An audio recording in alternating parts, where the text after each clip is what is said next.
Hey guys, welcome to the Clubhouse. I'm Billy Jackson, and today's video is going to be continuing my top 10 Star Wars list with my number one pick, Empire Strikes Back. Now, if I ever do a top 10 favorite movies of all time, you will see that my number one movie, I'm going to go ahead and give you a spoiler alert, that my number one movie of all time is The Empire Strikes Back. So there's going to be two reviews on The Empire Strikes Back. This one and the one on my top 10 favorite movies of all time. So many reasons to love this movie. Shot well, directed well, acted well. The use of practical effects, some of the most amazing, incredible work ever done in cinema. We get everything. We get the hero's journey. It has one of my favorite endings. It's the reason why I love ambiguous endings.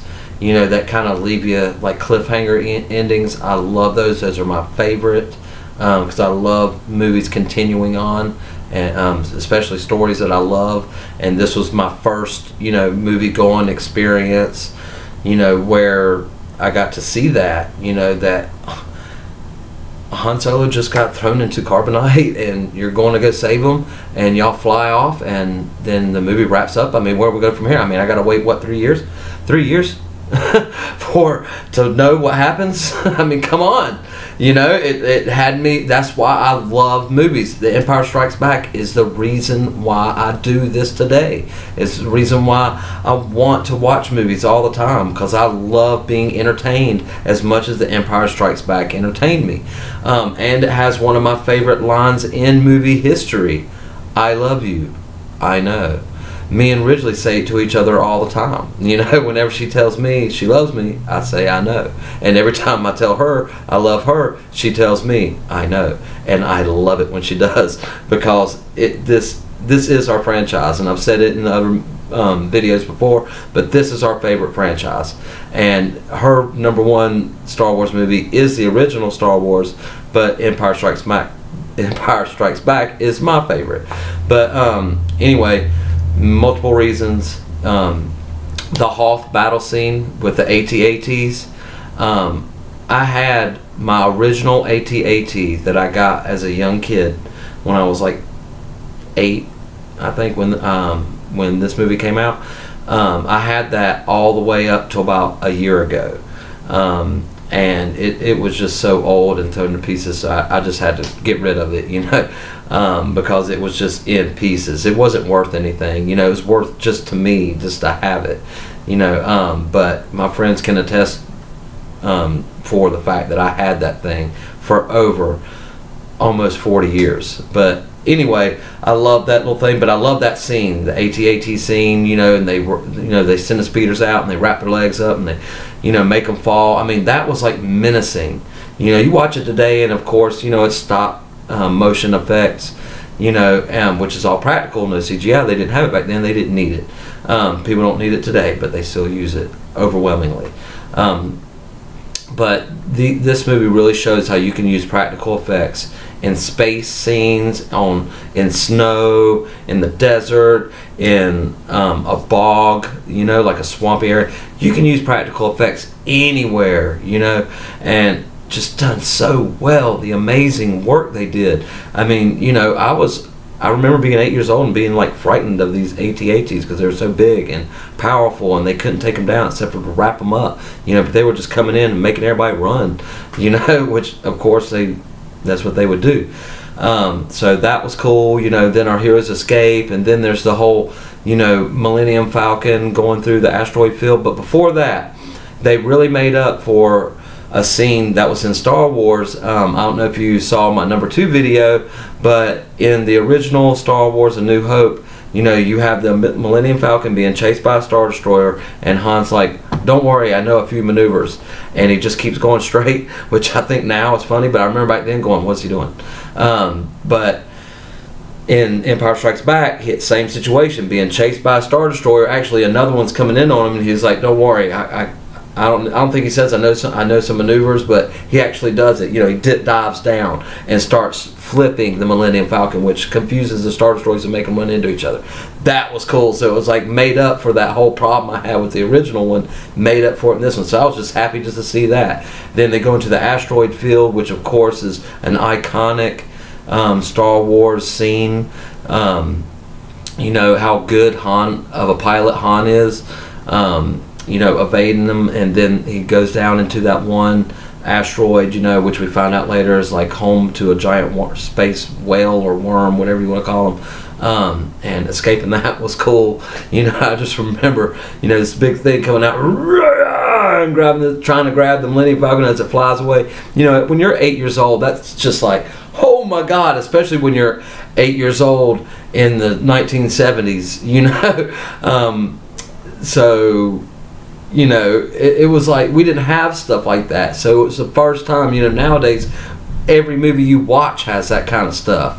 You could click on Netflix and find 1,000 movies that has that same trope, but back then only one movie had it, Empire Strikes Back. So it was really cool to see the scale and the scope of the galaxy and our heroes compared to just this big creature that just lives in space.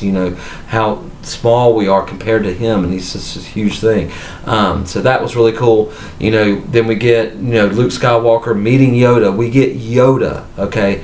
Now of course I didn't like the Yoda, the kind of stupid, goofy Yoda, which I thought that he was just pretending to be that way to kind of fool Luke. But then in The Last Jedi, we see him kind of being that same goofy kind of way. So he was kind of a goofy type, So and I'm cool with that. But all this time I always thought that he was just doing that to fool Luke.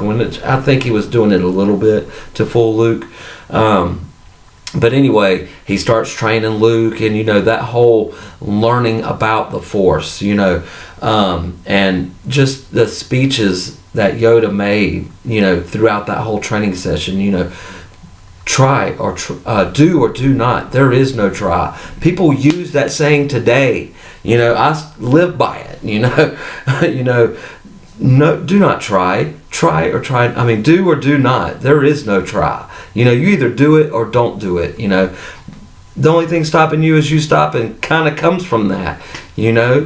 Just do it or don't do it. Don't try to do something. Do it, and and you'll be successful. As long as you just keep on, moving forward and just don't give up, you can accomplish anything in your life. And I've learned that, and I've known that ever since Yoda taught it to me. As when I was 8 years old, and he goes into more of how Obi-Wan explained the Force being an energy field, that penetrates us and binds the universe together. Yoda goes into more, luminous beings do not need this crude matter, talking about muscles and stuff like that. You could feel the Force around you, and he's like, it's puppet work. It's a puppet doing this, and he seems real. He feels real. That's why in these stupid prequels, they made him CGI. He just looked like a cartoon to me. When I get way back then, I got the real deal. I mean, he felt real. He looked real, and for him to come across with this feeling about, doing the right thing, because the light side of the Force is doing the right thing and the dark side is kind of doing the bad thing. You get a little bit of it in Star Wars A New Hope, but you really get it explained not only by Yoda but by watching the whole path of Luke Skywalker. And that's just another thing that is just so awesome about this movie, is about Luke's journey, and he really starts to see and understand the dark side when he's training and stuff. And then he gets the whole vision of Han Solo being turned to carbonite and suffering and being tortured, and that's why Darth Vader is like torturing him on Cloud City. And Han gets out and he goes, "They didn't even ask me any questions." That's because Darth knows that if he tortures his friends, that the vibe will go out there in the energy field that is the Force, will go out to Luke Skywalker, and he'll see it happening, and it'll draw him in. It's that bait he needed to get Luke Skywalker to come in. And Darth Vader knows it's his son.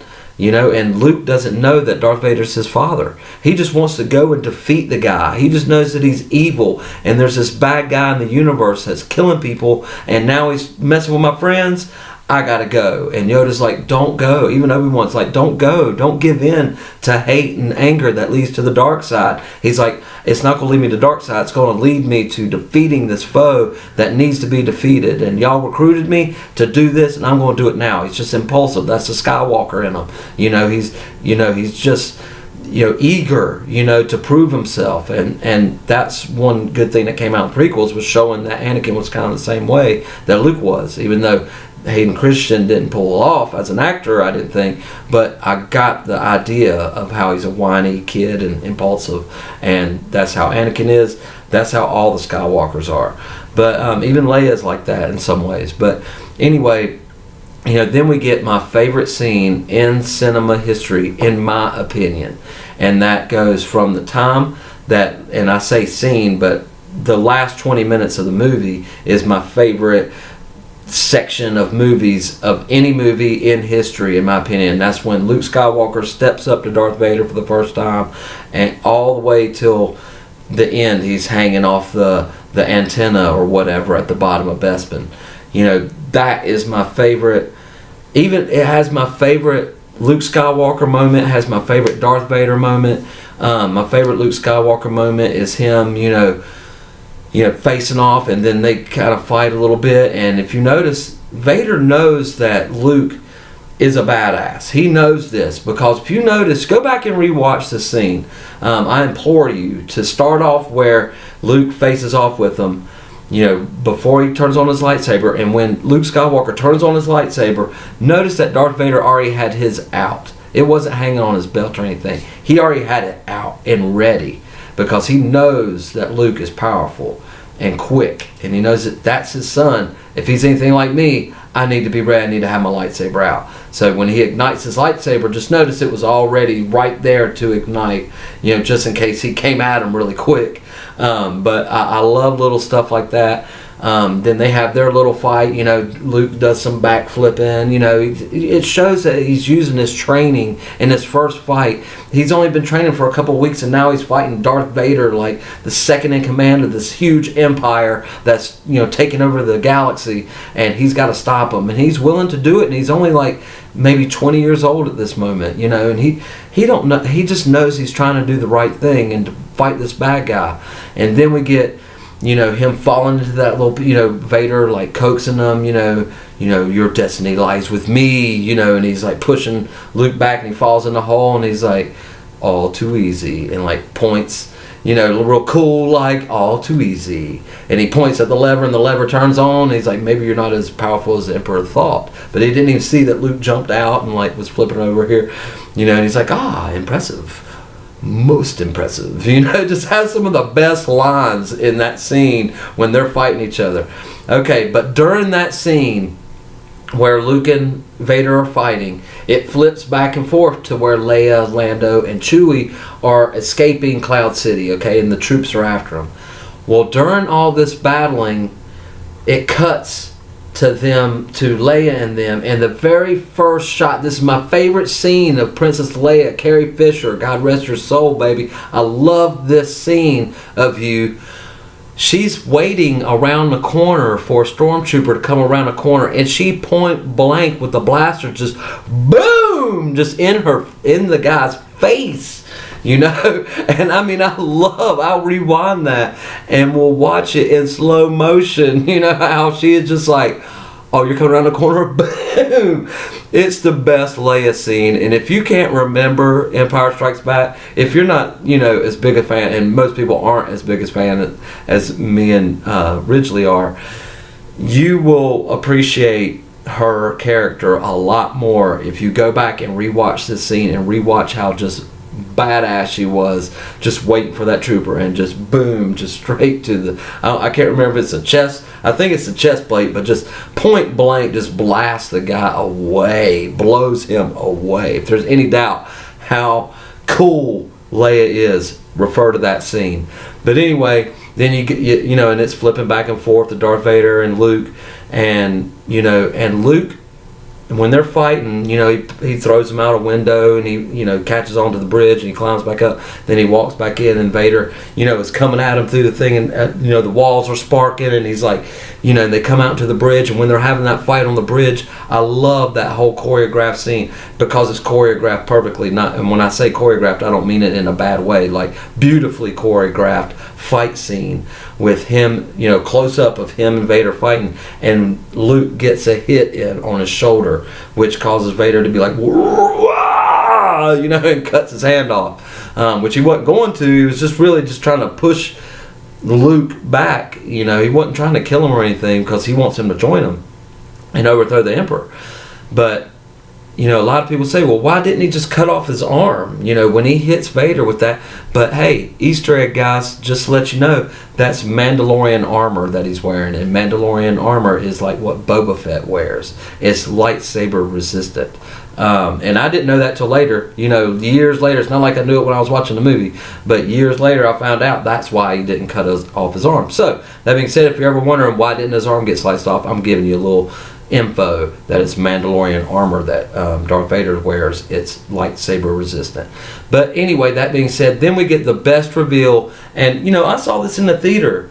This is the first spoiler. If somebody would have came out of the theater and told me this before I went into the movie, I probably would have beat them down, even though I was 8 years old. But my father would have beat them down for giving away. This is the first major spoiler in film history that I know of, at least in my history. Maybe not in all of history, but in my history, this was the reveal that Darth Vader is Luke's father.